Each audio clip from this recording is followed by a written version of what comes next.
새해가 되고 연말 성탄 이렇게 시간을 보내면서 여러 대화들이 오고 갔는데 이런 말이 계속 이제 우리 귀에 들립니다. 하나님의 뜻을 알고 싶다. 하나님의 뜻을 난 잘 모른다. 하나님 뜻은 무엇일까? 이런 이야기들을 여전히 우리 대화 속에서 많이 합니다. 그래서 일단 하나님 뜻을 알고 싶다라는 이야기 자체 너무 좋다. 그래서 거기에 대해서 우리 교회 설교자들은 또 그런 것들을 귀담아 듣고 말씀을 통해서 또 전합니다. 그런데 하지만 그렇게 전하지만 계속 반복적으로 하나님의 뜻을 모른다라는 이야기를 많이 듣습니다. 그래서 생각해 보았습니다. 혹시 우리는 하나님의 뜻을 우리 삶 속에서 어려운 선택을 할 때 둘 중에 하나를 고르는 걸 하나님 뜻으로 오해하고 있지 않나 이런 생각을 해봤어요. 하나님 이렇게 투자하면 제가 성공할까요? 하나님 저 회사를 가면 내가 성공할까요? 아니면 하나님 내가 가족 가운데 이런 일을 하면은 잘 될까요? 하는 양자택일 내지는 사지선다 중에 하나 고르는 이런 것 할 때 하나님 뜻을 생각하는 것 때문에 이런 오해가 생기지 않을까 이런 생각을 한번 해보았습니다. 만약에 혹시 그런 이유 때문에 하나님 뜻을 모른다고 이야기하셨다면 잘 오셨습니다. 오늘 말씀을 통해서 우리가 그 부분에 대해서 궁금증을 좀 해결하기를 축복합니다.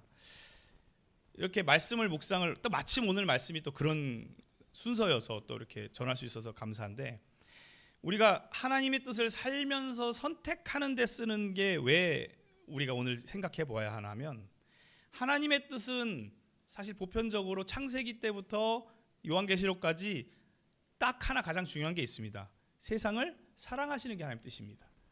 요한복음 3장 16절에 하나님은 세상을 이처럼 사랑하사 독생자를 보내주셨다 그랬어요. 하나님은 세상을 사랑하시는데 세상이 정확히 말하면 사람이 하나님 없어도 살만한데? 라고 해서 죄가 들어왔고 모두 다 그 뜻에 동의해서 하나님 뜻이 아니라 하나님 없이도 살만한데? 라는 뜻에 동의해서 그 죄 가운데 우리가 살아가고 있는 거죠. 그래서 사람이 스스로 선택해서 하나님과 떨어져 살만하다라는 생각으로 살다 보니 그의 죄의 값이 죄의 삭은 사망이라는 그 말씀에 이르르는 거죠. 그런데 그렇게 사람 스스로 죄에 이르게 되었음에도 불구하고 여전히 하나님께서는 사람을 사랑하셔서 여전히 사랑하시니까 그 결과로 독생자 예수가 이 땅에 오신 것인 줄 믿습니다.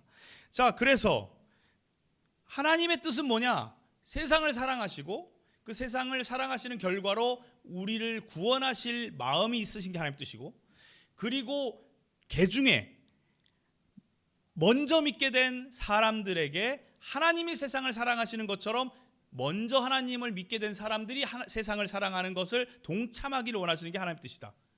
아멘? 이게 하나님 뜻이에요. 그러니까 우리가 알고 있는 교회 다니면 착해야 돼, 교회 다니면 사람들에게 잘해줘야 돼, 그 잘해주는 걸 넘어서 하나님이 세상을 사랑하시는 끝단에 있는 하나님이 세상을 사랑하시는 그 결과로 죽지 않게 하시려는 예수님까지 알려주는 게 진짜 세상을 사랑하는 하나님에게 동참하는 일인 줄 믿습니다.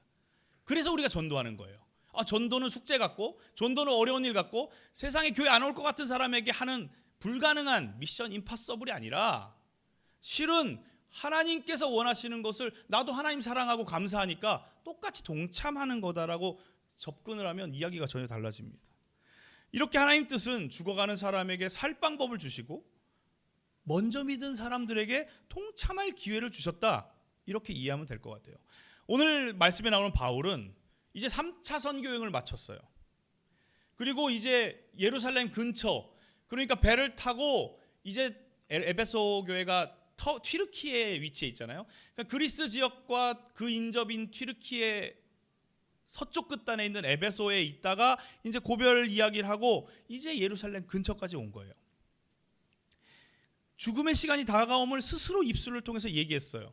우린 그걸 뭘로 근거로 알 수 있냐면 사도행전 18장 21절에 2차 선교행 마지막에 에베소 교회를 떠날 때 성도들이 떠나지 말라고 하니까 사도 바울이 뭐라고 그랬냐면 하나님 뜻이면 다시 돌아온다 그랬거든요.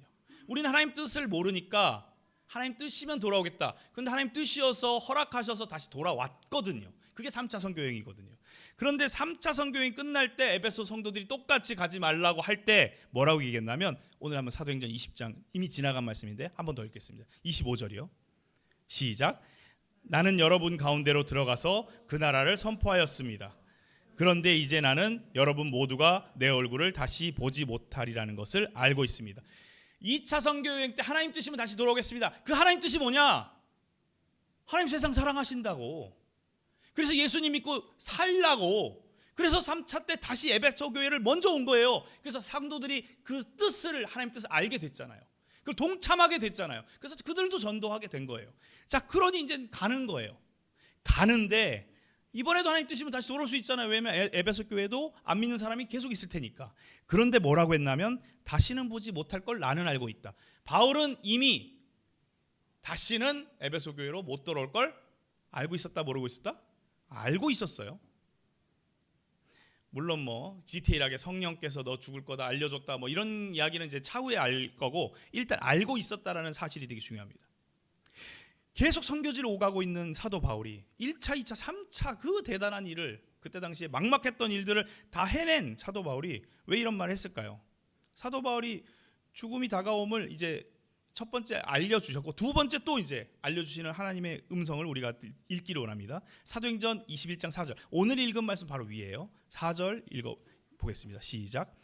우리는 두로에서 제자들을 찾아 만나고 거기에서 이레를 머물렀다. 그런데 그들은 성령의 지시를 받아서 바울에게 예루살렘에 올라가지 말라고 간곡히 말했다. 자, 오늘 이슈, 오늘 주제는 하나님 뜻이에요. 성령의 지시를 받아서. 오늘 본문을 읽기 전에 이 4절 이 부분의 올바른 해석을 위해서 어쩔 수 없이 본의 아니게 원어 성경을 이렇게 펼쳐보면, 사실은 원어에는 그냥 성령이란 단어와 통하여라는 단어만 나와요. 그러니까 이것이 의역되고 번역되고 직역되고 하면서 이제 성령의 지시를 받아서 그러는데, 우리가 새로운 성도가 많아서 새 번역을 쓰지만 새 번역도 번역이 한계가 있죠. 그래서 서로 교차해서 봐야 돼요. 그래서 개역 개정이든 영어 성경이든 히브리 여기 같은 경우는 그리스어 성경이든 우리가 이제 비교해서 보면, 실은 이 부분은 그냥 성령을 통해서라고 읽는 게 맞습니다. 그러니까 이 부분은 성경책 있으신 분들은 밑에 괄호로 성령의 지시를 받아서를 성령을 통해라고 고치시는 게 맞을 것 같아요. 성령이 지시를 받아서 예루살렘에 올라가지 말라가 아니라, 이제 해석을 제대로 해보면 성령이 예루살렘에 가면 죽는 것을 보여주셨어요. 죽는 것을 보여주신 것까지가 성령이 하신 일이에요. 그리고 나서 이 제자들이 그 내용을 알게 되니까 어떻게 해요? 죽는 걸 보여주셨으니까 뭐라고 얘기해야 되겠어요? 그러니 예루살렘에 가지 마세요가 된 거예요. 이거 굉장히 큰 차이가 있어요. 성령이 사도 바울 가지 마라고 한 게 아니라, 성령은 죽는 것까지 보여줬고 바울은 죽는 것을 보여주셨는데 간 거고, 첫 번째 우리가 20장에서 읽은 게 21장 4절에선 제자들에게도 성령이 보여주셨는데 죽는 걸 보여주신 거예요. 그러니까 자기들이 그 죽으면 안 된다라는 해석을 붙여서 가지 마시라고 한 거예요. 이해되셨나요? 그러니까 성령이 가지 말라고 한 게 아니다. 성령은 죽는 것만 보이셨다. 이렇게 해석하는 것이 더 합리적일 것 같습니다. 왜냐하면 그 다음 나오는 내용들이랑 그래야지 원활해요. 자, 이 해석이 왜 중요하냐? 오늘 읽은 이 11절이 나오기 때문에 그래요. 11절 한번 소리내서 읽어보겠습니다. 11절 시작. 우리에게 와서 바울의 허리띠를 가져다가 자기 손과 발을 묶고서 말하였다. 유대 사람이 예루살렘에서 이 허리띠 임자를 이와 같이 묶어서 이방 사람의 손에 넘겨줄 것이라고 성령이 말씀하십니다. 자, 이 정확히 나왔죠. 바울 올라가지 말라고 성령이 알려주셨어요? 아니 뭐라고 알려주셨어요? 잡혀갈 거라고만 알려주셨어요. 맞죠? 그러니까 위의 구절을 비교했을 때 위의 구절이 약간 번역상 오해가 될 수 있는, 그러니까 틀렸다 이런 것보단 밑에 구절을 가지고 같이 맥을 좀 통하게 하는 게 좋겠다. 동의하시나요? 그러니까 성령은 죽을 거라는 걸 알려주시는 거예요. 그 다음은 그것을 받는, 성령의 음성을 듣는 우리에게 달렸다라는 거죠. 아가보라는 예언자가 성령의 이름으로 바울이 잡혀갈 거라고 전했어요. 이게 정확한 내용이죠. 이제는 좀 정리가 되시나요? 사도 바울에게도 너는 잡혀갈 거라고 이미 알려주셨어요. 매맞을 거라고도 이야기하신 구절이 있어요. 그리고 에베소 제자들에게도 바울이 잡혀갈 거라고 이야기했고요. 그리고 오늘 아가보뿐만 아니라 아가보의 지금 오늘 읽은 빌립에 예언하는 내 딸, 이 얘기가 왜 같이 나왔을까요? 빌립에 예언하는 딸이 예언한 게 아니에요. 아가보란 예언자가 말한 거예요. 우리 오해하면 안 돼요. 그런데 그 옆에 예언을 하는 딸들, 그리고 빌립이 7 초대 집사거든요. 근데 전도자라고 이름이 바뀌었잖아요. 복음을 전하는 사람 그 가정에서조차도 이 성령의 감동을 뭐라고 해석했냐? 가지 마시라고 한 거예요. 이해되셨어요? 자, 우리가 오늘 해결해야 될 부분 이거예요. 성령의 뜻은 3번 똑같이 주어졌어요. 바울은 뭐 할 거다? 잡혀갈 거다. 심지어 죽을 거라는 것이 느껴져요. 자, 요거까지 왔을 때 어떻게 우리는 그 뜻을 받아들일 것이냐, 이게 오늘 말씀 중에 해결해야 될 숙제 내지는 우리가 해결해야 될 일이라고 생각합니다. 여기에 바울은 일단 어떻게 했는지 읽어볼까요? 13절 소리내서 읽어보겠습니다. 크게 읽어볼게요. 시작. 그때에 바울이 대답하였다. 왜들 이렇게 울면서 나는 주 예수의 이름을 위하여서 예루살렘에서 결박을 당할 것뿐만 아니라 죽을 것까지도 각오하고 있습니다. 여기서 우리는 바울과 성도들, 그리고 이전의 제자들, 에베소 교회 제자들, 바울과 나머지 다 믿음 있는 사람들이에요. 교회 안 다니는 사람 아니에요. 다 예수님 믿는 사람들인데 바울 한 명과 수많은 믿는 사람들의 반대된 행동을 논리적으로 우리가 질문하고 논리적으로 답할 수 있어야 됩니다. 그러면 일단 이런 질문을 할 수 있겠죠. 제자들과 에베소 교회 제자들과 아가보를 비롯한 빌립 집안의 신실한 사람들은, 심지어 빌립은 초대 집사고 심지어는 오늘날의 목회자보다 훨씬, 오늘날 목회자 반성합니다, 훨씬 더 훌륭한 사역을 했던 이 빌립 집사 내지는 오늘 전도자, 이 사람들은 그럼 바울에 비해서 잘못된 성령의 음성을 들었나? 이런 궁금증을 우리가 던져야 되는 거예요. 왜냐하면 둘이 상반된 결과를 지금 이야기하고 있잖아요. 정답을 먼저 말씀드리면 아닙니다. 성경을 보면 그들 각각이 바울을 위하는 마음이 분명히 있어요. 지금 핵심은 뭔가 하면 이걸 통해서 우리가 이익을 보자, 이거 아니에요. 바울이 선교를 했고 우리도 그 선교에 동참하고 전도하면서 이 일을 계속 했으면 좋겠다라는 우리의 마음을 담았을 뿐이죠. 이게 나쁜 건가요? 나쁘진 않아요. 그런데 이들에게 그럼 성령의 임재가 가짜였냐? 아니죠. 진짜였죠. 바울이 죽는 걸 보여주신 거는 확실히 이들도 주 안에 있었음을 우리가 알 수 있는 거예요. 주님 안에 있으니 주님의 음성을 듣고 보고 하는 거죠.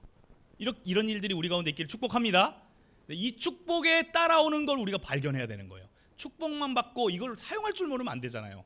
자, 들었든 보았든, 기도 중에 들었든 기도 중에 주님께서 보여주셨든 바울이 잡히는 건 동일한 거예요. 여기에는 이견 없으시죠?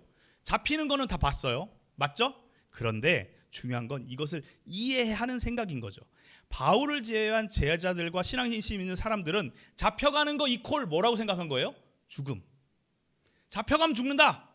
이 판단 맞아요, 틀려요? 맞죠. 잡혀가면 죽는 거 맞죠. 판단이 지금 맞는지 틀리는지 우리가 지금 점검해 가는 거예요. 역으로 틀리지 않습니다. 이 부분까지는 안 틀려요. 그런데 죽는 것까지 판단은 좋은데 죽는 게 나쁘냐 좋냐를 생각해 봐야 되는 거예요. 죽는 게 나쁘다 좋다를 생각했을 때 지금 죽는 건 나쁘다라고 판단의 결과를 내리니까 이 사람들이 가지 마세요라고 해석을 내놓은 겁니다. 여기까지도 괜찮은가요? 이해가 되시나요? 자, 그러면 그 다음에 여기서 또 이들의 마음을 또 살펴볼 필요 있죠. 이 사람 그럼 나쁜 사람들이야. 이게 아니고요. 이 사람들의 마음을 다시 한번 점검해 보자고요. 이들이 자기의 이익을 위해서 일했나요? 아니요. 순수하게 자기가 생각할 땐 이렇게 해야 하나님 나라가 커질 거라고 생각한 끝이에요. 그러니까 의도가 나쁜 건 아니에요. 하지만 의도가 나쁘진 않았지만 정확한 해석법이냐라는 걸 우리가 생각해 보자는 거예요. 비판할 건 아니에요. 다 우리는 이렇게 살아가요. 그러니까 그 마음도 하나님께서 기쁘게 받으시고 그들을 좀 더 성장할 수 있게 도와주실 줄 믿습니다. 그러니까 누가 틀렸다 그걸 찝어내자는 게 아니에요. 어떻게 하면 우리가 조금 더 하나님의 뜻에 맞는 결과로 다가갈 수 있는지를 찾아가는 거죠. 그래서 그들의 이익이 아니라는 걸 알겠어요. 그러면 바울의 사역이 더 이어지길 바라는 선한 마음이라는 것도 알겠어요. 그런데 좀 더 제대로 이해하려면 죽음에 대한 부분을 그럼 해결해야 되겠다는 생각이 드는 거예요. 죽음에 대해서 사람들이 오해하고 있다.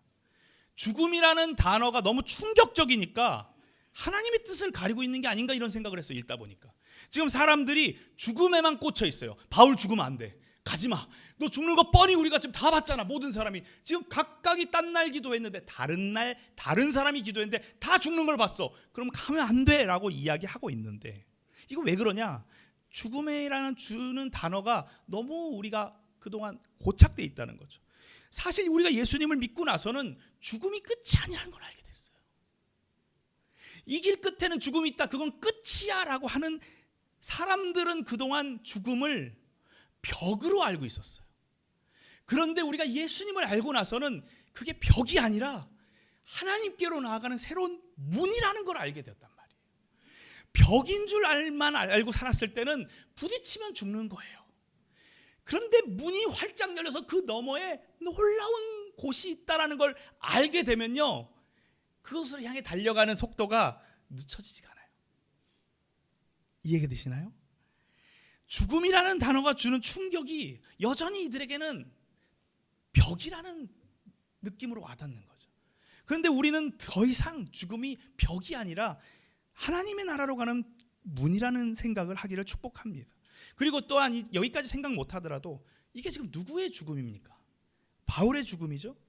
그래서 이 바울의 죽음을 걷어내면 그 끝에 무엇이 있을까 우리가 발견하기를 축복합니다. 바울은 지금 방금 얘기했잖아요. 내가 죽을 줄 안다, 그 죽을 각오를 했다. 그러면 우리는 다 죽을 각오를 해야 되나, 이렇게 또 접근을 하니까 또 부담스럽고 힘든 거예요, 주님의 일이. 그게 아니고요, 바울에게는 이 죽음이라는, 다른 사람은 벽인 줄 알았던 이 길이 문이라는 걸 이제 알게 되니까 나는 지금 그 문을 향해 달려나가는 과정 속에서 주님이 주신 사명이란 더 중요해 라고 이야기하는 거죠. 나는 이미 문이 열리는 걸 알고 있어. 벽이 아니야, 부딪히면 죽는 게 아니야. 문이 열려서 더 좋은 곳으로 가는 것을 내가 알아. 그러니 내가 거기에 가장 어울리는 사명이 나한테는 가장 중요해 라고 하는 거죠. 죽음이란 단어를 걷어내고 나니까 하나님이 원하시는 하나님의 뜻의 끝단에 있는 일들이 계속 기억이 날 수밖에 없는 거예요. 오늘 이 말씀을 근거로 다시 한번 정리해보면, 바울은 이미 출발 전부터 갇히고 매맞을 걸 알고 있었어요. 근데 그에겐 갇히고 매맞는 게 과정 속에 있는 어떻게 보면 당연한 일들인 거예요. 사실 그의 목적, 그리고 그에게 떠오르는 건 하나님이 세상을 사랑하셔서 나도 너를 사랑하듯이 너도 그들을 사랑해서 예수를 전하라라는 그것만 보이는 거죠. 그러니 외적 요인인 가라고 하신 명령에다가 이방 사람들에게로 보내신다는 내용을 담은 말씀이 그의 중심에 있다는 걸 우리는 발견할 수 있어야 돼요. 오늘날 우리가 하나님 뜻을 찾으면서 어려운 이유가 뭘까 생각해 볼 때 바울을 보면서 먼저 기본을 우리가 기억하길 바랍니다. 바울은 결과를 몰라서 간 게 아니에요. 알고도 더 중요한 것을 위해 기꺼이 간 거죠. 이것이 우리 가운데 있기를 축복합니다. 14절 함께 같이 읽어보겠습니다. 14절 시작. 바울이 우리의 만류를 받아들이지 않으므로 우리는 주님의 뜻이 이루어지기를 빕니다 하고는 더 말하지 않았다. 마태복음 16장 22절이 떠올라요. 뭔지 아세요? 죽으심을 예고한 예수님에게 거의 멱살 잡듯이 항의한 사람이 하나 있습니다. 우리는 베드로를 좋은 사람, 괜찮은 사람으로 기억하는데 실은 베드로는 예수님을 수차례 수석 제자라는 그런 타이틀과는 어울리지 않는 예수님 뜻에 반하는 말을 굉장히 많이 했습니다. 뭐냐? 주님 죽으시면 안 됩니다. 얼핏 보면 굉장히 좋은 뜻 같아요. 주님 죽으시면 안 됩니다. 그런데 예수님 죽으시면 안 되면 안 되잖아요. 예수님은 이 땅에 왜 오셨는데요? 우리의 죄값을 대신 치르고 죽으시기 위해서 이 땅에 오셨잖아요. 그런데 묘한 비슷한 느낌이 느껴지지 않으세요? 예수님이 베드로에게 죽는 것만 얘기하셨을까요? 예수님 죽으신다고 얘기하고 그 다음에 뭐 한다고 말씀하셨죠? 매번 반복해서 마태복음에서 얘기하셨어요. 마태, 마가, 누가 다 제자들에게 뭐라고 얘기했을까요? 나는 3일 만에 부활할 거다. 희한하지 않아요? 왜 죽는 것만 듣고 죽지 마시라고 할까요? 실은 뒤에 부활하실 거라고 했잖아요. 한번 고민해 볼 필요가 있어요. 지금 오늘 바울의 제자들 그리고 수많은 성도들이 왜 바울 죽으면 안 되냐고 얘기하면, 첫 번째, 사실 예수님 전하는 이유가 뭔데요? 우리에게 죽음이 벽이 아니고 문이라는 걸 알려주시는 복음, 예수님 믿으면 영원히 죽지 않고 영원한 천국으로 간다라는 게 핵심인데 그게 안 믿어지는 거 아닌가? 그러니 눈앞에 보이는 죽음이란 단어에 버튼이 눌려서 흥분하는 게 아닌가 이런 생각을 해봅니다. 뭐 FT냐 이런 얘기할 때 FT가 좋고 나쁘고는 없지만 이런 부분에 있어서 감정이 앞서는 사람들은 사실 이건 T라도 감정이 앞선 사람이 있을 수 있잖아요. 발작 버튼이라고 그러죠. 나에게 민감한 얘기를 하면 T라도 T가 100% T는 없으니까 그 안에 있는 이 감정적인 게 물일 듯이 그들 지배해서 그게 그것만 다 한 것처럼 들리는 거죠. 근데 그렇지 않다라는 겁니다. 당시의 성도들도 오늘날의 우리도 앞의 고난이라는 단어에만 너무 치중하고 있는 것이 아닌가. 사실은 그 이후에 주님께서 약속하시는 이 땅에서의 작은 회복. 왜 이 땅에서의 작은 회복이라고 얘기했냐면 어쨌든 아무리 이 땅에서 축복을 크게 받아도 행운이 있고 행복이 있어도 천국보단 못할 거 아니에요. 그래서 저는 이 땅의 기쁜 것들을 전 작다라고 꼭 표현할 겁니다. 제가 틀렸나요? 맞죠? 성경에 따르면 이 땅에서의 돈 많이 버는 거, 이 땅에서 건강한 거, 이 땅에서 높은 자리에 올라가는 거 전 다 작다고 생각합니다. 아멘? 동의하십니까? 천국보단 못하니까. 그래서 저는 확실히 이 땅에서의 작은 회복과 천국에서의 완전한 누림이 있음을 우리가 기억하기를 축복합니다. 감사한 건 오늘 말씀에 바울이 만류를 받아들이지 않았을 때 제자들과 성도들이 한 말이 너무 더 감사해요. 뭐라고 얘기했죠? 그들이 한 말 그대로 읽어볼까요? 주님의 뜻이 이루어지기를 빕니다. 이것도 예수님이 떠오르지 않으세요? 예수님께서 십자가에 가시기 직전에 기도하실 때 주여 내 이 잔을 내게서 멀어지게 하시옵소서. 다만 내 뜻대로 마시고 누구 뜻대로? 주 뜻대로 하여 주시옵소서. 그래서 성도들 제가 아까 처음부터 얘기했죠. 비판하지 말자, 욕하지 말자. 우리에게 이런 믿음이 있기를 축복합니다. 당장 내 이해로는, 내 좁은 이해로는 바울 당장 가면 죽을 것 같은데, 잡혀가면 고통받을 것 같은데, 선교 사역이 끝날 것 같은데 라고 생각하지만 실은 이 모든 걸 주관하시는 주님이 뜻하신 대로 흘러가고 있다는 것을 순종하기를 축복합니다. 자신들이 본 사실 맞아요. 바울은 분명히 죽을 거예요. 틀림없어요. 하지만 그 주님의 뜻이 그걸 넘어서진 않는다는 거. 주님의 뜻이 그것을 넘어선다는 거. 제가 거꾸로 얘기했네요. 주님의 뜻이 그걸 넘어선다는 거. 그런 결과임을 제자들도 결국에는 인정한 줄 믿습니다. 오늘날 우리도 예수님을 믿고 교회를 다닙니다. 그리고 다니는 좋은 이유, 나쁜 이유를 우리는 습관처럼 얘기합니다. 뭐래 어때서 우리 교회는 좋아요? 교회 사람들이 좋아요. 교회 분위기가 좋아요. 건물이 예뻐요. 뭐 이런 얘기들을 합니다. 또 반대로 단점도 얘기해요. 나쁜 이유를 얘기합니다. 사람이 적어서 좀 그래요. 부담돼요. 나만 쳐다보는 것 같아요. 뭔가 해야 될 것 같아서 부담이 돼요. 뭐 주차장이 불편해요. 뭐 이런 여러 가지 일들을 이야기합니다. 그런데 바울에게서 죽음을 치워보듯이 우리에게 이런 내용들을 치워보면, 생각해보면 주인은 주님이신데, 예수님인데, 예수 그리스도인데 왜 판단의 근거가 내 불편, 내 행복으로 귀결되는가? 우리가 평소에 나누는 언어에도 우리가 여전히 습관처럼 내 삶의 주인이 나로 귀결돼서 교회의 좋고 나쁨을 이야기하고 있지 않은가, 이런 생각까지도 오늘 적용으로 한번 해보고 있습니다. 물론 교회가 새로운 사람들에게 복음을 전하기 위해서 잘못된 모습 고쳐야 되죠. 그리고 좋은 모습으로 가꿔야 하겠죠. 하지만 분명한 것은 그 이전에 내 중심의 것들 가운데 중심의 것들을 헷갈리게 하는, 어지럽히는 것들을 걷어내는 작업이 우리에게는 필요하지 않나, 이런 생각을 오늘 해봅니다. 교회에서, 그리고 믿는 사람들 모임에서, 심지어는 아무도 믿지 않고 나만 믿는 그런 상황에서 우리 주님께서 그 순간 나에게 무엇을 원하시나, 내가 어떤 말을 하고 내가 어떤 행동을 하길 원하시나, 이게 관심이 우리에게 있기를 축복합니다. 저는 오늘 말씀에 바울을 보면서 바울은 그것을 찾아낸 사람으로서 정말 닮고 싶고 배우고 싶다는 그런 대상이 되었습니다. 심지어 거기에 마지막에 주님의 뜻에 동참한 성도들도 저보다 훨씬 믿음이 뛰어나고 주님의 뜻을 찾는 분들이라고 저는 믿습니다. 오늘은 사실은 누구 나쁜 사람 없어요. 다 주님 안에서 주님 뜻을 찾는 사람들이니까 저와 우리의 삶이 그렇게 되기를 축복합니다. 이것이 신앙생활이라고 생각합니다. 내 생각, 내 판단으로 마무리되는 게 아니라, 내 생각, 내 판단으로 끝내는 것이 아니라 주님의 뜻이 이루어지기를 바라는 마음으로 내 의견을 멈추는 것. 각자의 가정에서, 일터에서 이런 모습으로, 이런 생각으로 예수님 닮은 모습이 드러나기를 간절히 바랍니다. 그리고 성경은 바울의 이 순종이 어떤 결과를 나타냈는지, 드러냈는지 말해주고 있습니다. 오늘 이후 이야기에서 분명히 보여줘요. 성경에 뭐 스포일러는 없습니다. 여러분들 이미 읽으신 분들이 대부분이니까. 하지만 못 읽으신 분들을 위해서도 스포일러는 아니지만, 말은 안 올리지만, 그 결과를 미리 말씀드리면 사도 바울은 예루살렘으로 가서 잡힙니다. 맞습니다. 잡혀요. 그런데 바울은 그들이 염려하는 것처럼 바로 죽지 않고요. 그리고 바로 수많은 고통을 당하지 않습니다. 첫째로 체포된 뒤 2년 정도 유대에 갇혀 있긴 했지만, 사실 헤롯궁이라고 그래서 당시에 휴양지로 쓰이는 부분, 그런 건물 내에 있었던 것으로 보여집니다. 이거는 뭐 성경에 나와 있는 거 아니니까요. 면회도 가능했고요. 심지어는 복음을 전하는 상황이었고요.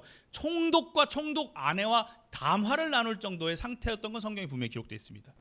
두 번째, 로마에서도 감옥에 우리가 뭐 이렇게 요셉 이야기 들을 때처럼, 모세, 뭐 이집트의 요셉처럼 갇혀 있었던 걸 우리가 상상하는데, 로마에서도 가택연금이라고 해서 특정한 집에 렌탈비를 주고, 여러분으로 따지면 원룸보다는 훨씬 더 좋은 것으로 보여져요. 사료를 보면 그런 좋다고 보지는 그렇지만, 어쨌든 감옥은 아닌 곳에서 2년이나 있으면서 복음 전하고 수많은 편지를 썼다는 것.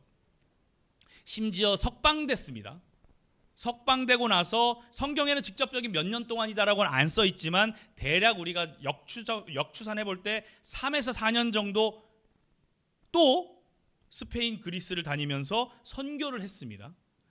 그리고 나서 우리가 다 아는 네로 황제 때 다시 잡혀 들어가서 그때 죽임을 당하는데, 결론은 약 7에서 10년 정도를 이 오늘 말씀 이후에 잡혀가서 7에서 10년을 어찌 보면 나름 자유가 주어진 상황에서 복음을 계속 전했다라는 거.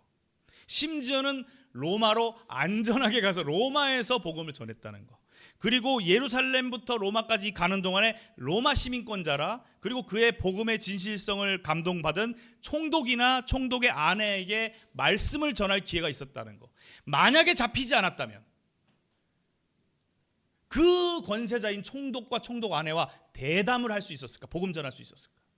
만약에 잡히지 않았다면 로마까지 가서 가택연금이란 형태로 2년 이상을 수많은 교회를 관리하고 그 로마에서 복음을 전할 수 있었을까? 에베소서, 빌립보서 같은 옥중 서신을, 그 주옥 같은 서신을 쓸 수 있었을까? 이런 생각을 해봅니다. 하나님의 뜻은 우리가 하는 판단보다 훨씬 무한대로 대단하셔서, 우리는 당장 이렇게 하면 해결이 안 될 것 같은데, 그런 모든 일들을 주관하시는 분이 하나님이심을 믿는 것 자체가 하나님의 뜻을 찾는 사람들에게 필요한 생각이라고 믿습니다. 말씀을 마무리하겠습니다. 하나님의 뜻은 세상을 사랑하시는 겁니다. 아멘. 우리를 그 사랑을 전하는 데 동참하게 해주셨음에 감사드립니다. 오늘 말씀을 통해서 각자의 신앙을 다시 돌아보기를 축복합니다. 예수님 앞에 베드로처럼, 바울 앞에 초반의 성도들처럼 우리도 눈앞에 보이는 어려움 때문에 그 뒤에 반드시 이루어질 하나님의 약속을 놓치고 있지는 않습니까? 하나님의 뜻은 분명합니다. 세상을 사랑하시고 사람을 사랑하시고 그 사랑의 복음을 전하게 하시는 겁니다.